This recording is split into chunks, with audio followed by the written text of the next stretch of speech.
तो ये जो तब्दीलियां आ रही हैं ये बड़े मैसिव स्केल पे हैं, इसको स्टडी करने की जरूरत है, दैट हाउ देयर इज, मैं तो इसको कहता हूँ rebirth of the India in 10 years। अपनी सोच पर पुनर्विचार कीजिए। राम आग नहीं है, राम ऊर्जा है। राम विवाद नहीं, राम समाधान है। राम सिर्फ हमारे नहीं है, राम तो सबके हैं। राम वर्तमान नहीं, सिर्फ वर्तमान ही नहीं, राम अनंत काल है। साथियों, आज जिस तरह राम मंदिर प्राण प्रतिष्ठा के इस आयोजन से पूरा विश्व जुड़ा हुआ है, मतलब मोस्टली जो मैंने मेजोरिटी देखी है, इवन मुसलमानों से भी अगर मैंने बात किया तो वो यही कहते नजर आ रहे हैं कि भाई ठीक है, अच्छी बात है, हमारे मस्जिदें भी बन रही हैं, अगर मंदिर बन रहे हैं तो इसके अंदर इशू नहीं है। मैं उसकी मिसाल देना चाहता हूं। मैं अभी टर्की में गया, वहां आपने चर्च को तोड़ के मस्जिद बनाया है। चर्च को तोड़ के आपने मस्जिद बना दिया। वो पहले म्यूजियम था, आज वो मस्जिद बन चुकी है। अब क्रिश्चियन है, उनके अगर वो आपके ऊपर बंदूकें और सारा कुछ अपने सिस्टम लेके चढ़ जाए, आप तो 1 घंटा नहीं निकाल सकते, 1 मिनट नहीं निकाल सकते जितनी टेक्नोलॉजी क्रिश्चियंस के पास है। जो इंडियन कल्चर है that goes with the Hindu culture, ये इन चीजों को समझना होगा आपको। Things have transformed, India is no more an India that was जो पहले था। सियावर रामचंद्र की जय, सियावर रामचंद्र की जय।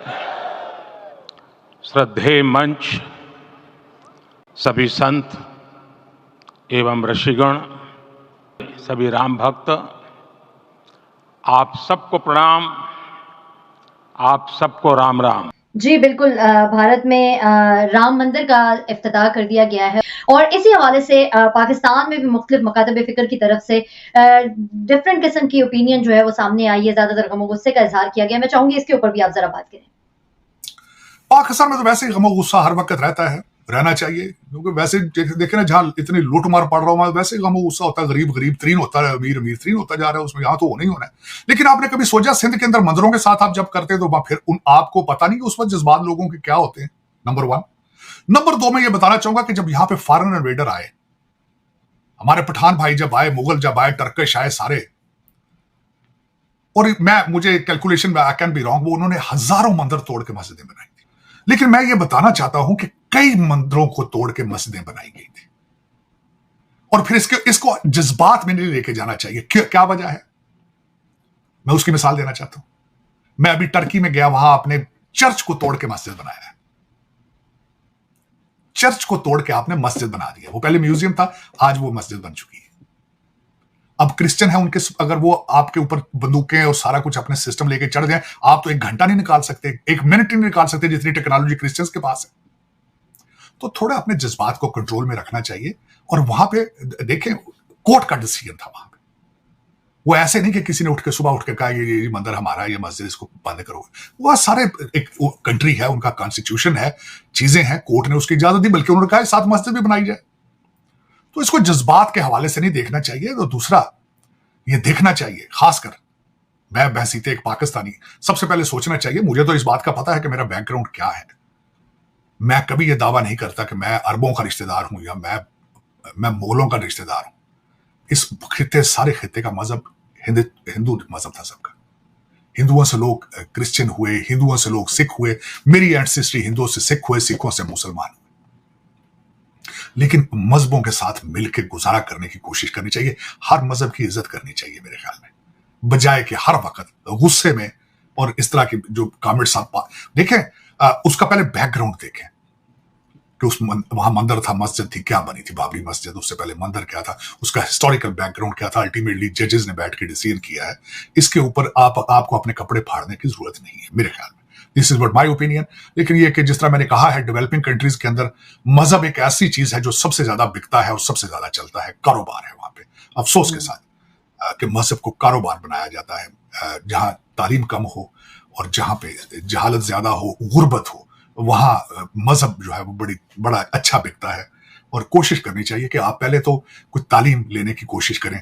आपको बाबरी मस्जिद की, उसके बारे में उसकी हिस्ट्री पढ़ें, जो जिन मंदिरों को तोड़ा गया था उनकी हिस्ट्री को देखें आप पहले, फिर फैसला करें कि वहां पे ठीक है या गलत हो रहा है। और पाकिस्तान के अंदर खुदारा सिंध के अंदर जो 1% या इससे भी कम हिंदू बचे हैं, उनकी हिफाजत करें, उनकी रिस्पेक्ट करें।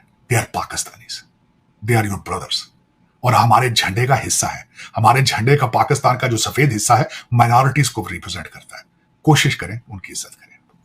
नरेंद्र मोदी के 10 सालों में इंडिया की रीबर्थ जो है वो हो चुकी हुई है, और चीजें बिल्कुल एक और, जो पॉलिटिकल डेवलपमेंट्स हैं इंडिया में, वो बिल्कुल एक और अंदाज से हैं।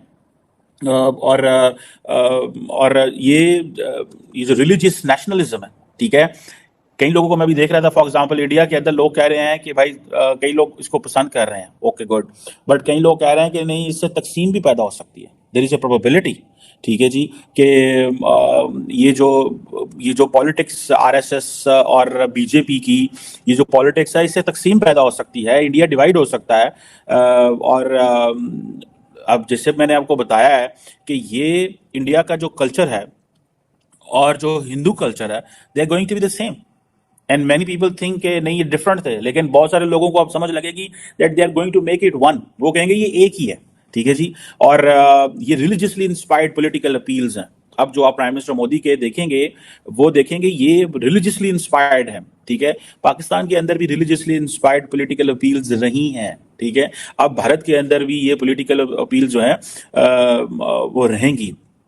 आपने ब्राजील के अंदर देखा, एक राइट विंग पॉपुलिस्ट लीडर थे बोल्सोनारो, ठीक है, वो भी खैर फारग हो गए, लेकिन he was not that smart. ये सारे के सारे ये गूफ थे, मैं ये समझूंगा इसमें।